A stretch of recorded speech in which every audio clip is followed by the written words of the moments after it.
Alright folks, we're here to talk about planning out the diorama. Sorry about the shadows. I didn't feel like getting all of my lighting out, so I just only got one lamp. Godzilla, you saw him just a second ago. He's fairly well painted up. Castle's done. This is my King Ghidorah stand-in, simply because King Ghidorah is in too many pieces to bother, and that's about the same size as King Ghidorah. It's a little smaller, but close enough. You can already tell this thing has to be big. I don't want to exceed 36 inches in length, and that piece of poster board is pretty close. I'm probably going to take it to 32 inches. Okay, that will allow me to leave the monsters a little further apart, but that's still pretty large, as you can tell. This isn't going to be a small little diorama.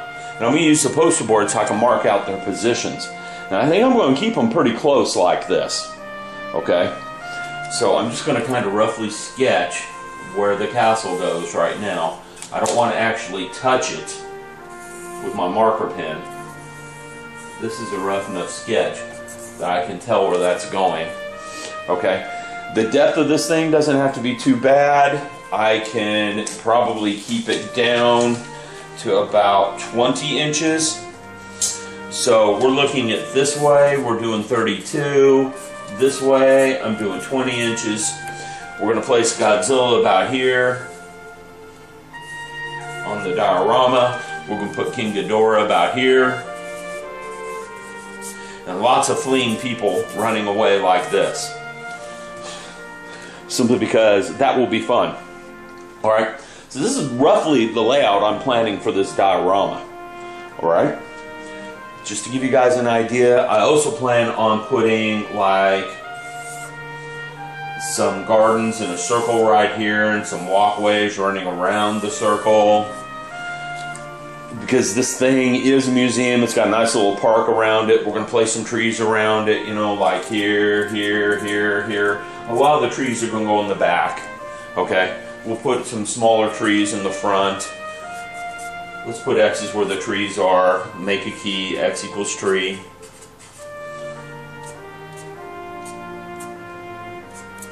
Okay, so I have a good idea what's going on, but this is kind of the layout for this diorama. I got my planning done on that, so I can commence work on it real soon. 20 inches. I'm going to have to cut some lumber, because I'm going to put this on a lumber base. So I need a 20 by 32. That ought to be good. Well, there you go. There's the idea for the plan. Hope you like it. Alright, here's my layout for the diorama. It's quite large. I'm not in my usual filming site. There's my hand in comparison. This channel I cut is for a moat. I'm going to put a moat around a couple of sides of the castle. The real castle actually does have a moat. I don't know what sides the moat is on. I'm not going to try to match that. This is a sci-fi fantasy kind of diorama, so I'm taking some liberties, okay? You can see I'm going to put a couple of hills in. And the layout, we have a castle. I've got the castle etched into the sheet. I've got where Godzilla is going to stand etched into it. I've got where King Ghidorah is going to stand etched into it. I might have to move him a little bit because of that hill. Okay, I plan on doing a walkway around parts of the castle, a walkway along here. I might put a bridge here, it depends how much time I have. The bridge should be pretty simple to build, actually. But anyhow, there's the progress on the diorama. I'm going to go get some spray adhesive and glue this pink stuff to that board so that I have a good start on it, and then I can start putting some groundwork down. Alright, back later. Hello everyone, let's talk about diorama, what I've been doing. This is Plaster of Paris. It's still curing, I can still feel it being wet, but that's where the castle's going to sit. We got some walkways set up. I need to do some work on these walkways, a little bit of sanding. I tried making a pebble path, and I don't know if I like the pebbly path. It definitely needs some sanding and cleaning up, and I'm going to do that next. What I did for forms is foam board. And I did that because it was real quick and easy to cut, lay down, pour the plaster of Paris in it. I have a circle cutter for foam board, so it was really easy for me to get the perfect circle on the walkway. And you can see there's toothpicks in it. I just stuck the foam board down, stuck a toothpick in it to hold it in place. And that's how I made the molds for my plaster of Paris. Well, I'm gonna go start working on the waterway. I want to put some pebbles along the side over here to give it kind of a bouldery shape. And I gotta sand down the tops of the plaster of Paris and carve it down. Back in a while. Alright folks, sorry for the craptastic lighting. This is in my dining room. There isn't room for this thing in my bedroom. But I want to do an update and it's night, so there's no natural lighting. I discovered a couple of things. Plaster of Paris. I was trying to patch the low spots with some plaster of Paris. There's a problem.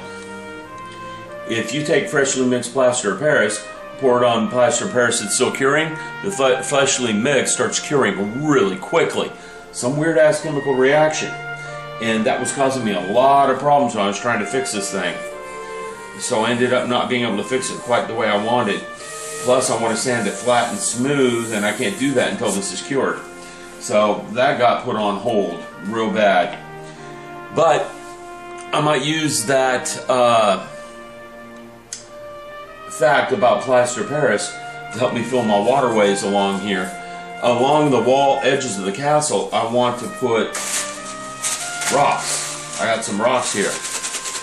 Okay? And I want to put plaster of Paris and then mash the rocks in the plaster of Paris to keep the natural rock look to them. Well, the instant cure method of plaster of Paris is going to let me do this. I'm going to go give it a try and I'll be back. Alright, work on the base continues.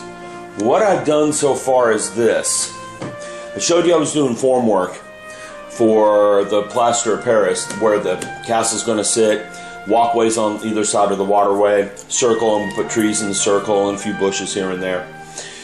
I went outside and I started sanding that down to get it all smooth. This came out okay. You can see some rough spots in a few places. That's where the plaster was not thick enough for the sanding, and there were indentions. And the only way to fix those indentions were either to refill them or to sit there with the sander for another hour and a half. I decided to refill them and then sand down the rough spots there. So that's what you're seeing there. These marks right here are freshly laid plaster in the water channel. I didn't realize that the old plaster sucks up the moisture from the freshly laid plaster. That's going to be a slight problem in some ways. In other ways, it's going to be a bonus, because I'm going to line the water channel with rocks. You can see some bits of rocks in here. It's a bonus because it allows that plaster to set up faster, but it's a problem because I need to sand this tomorrow. If I don't get this sanded tomorrow, I'm going to run into trouble. I'm not going to put my paper mache down for the groundwork until I got this plaster done, because this plaster is requiring a lot more work. Okay, and once I get it sanded and smoothed out, that way I won't damage the paper mache around it. But if this isn't sanded down and smoothed, I might damage the paper mache around it. So that's my thought process on that. Again, I'm laying down some waterway with plaster of Paris around the castle. This was a test run, just putting a few rocks in there to see how it works. Now the rocks apparently are holding in very well, but no, they're not. I didn't really push them in there very well either. I'm pushing, no. Okay, so I'm going to have to handle the rocks a different way. Time to go get a gallon of PVA glue. I know that'll work. I know I can glue these rocks right up in there with the PVA. Just shape the water channel with the plaster, glue the PVA in there. Or, instead of just pressing the rocks in, I can actually push them in deeper and get them to embed better in the plaster. So it's not just making an indentation for the rocks. The plaster is actually forming around them, kind of like cement would. So I'm going to have to figure that one out. But if I'm using PVA glue, I don't need to put so much plaster down in there. So that's a bonus. Anyhow, that's an update on the diorama so far. I am going to start some of the paper mache over here and over here where I'm putting the hills, so that I don't have to wait too long. TV came back on. Bye.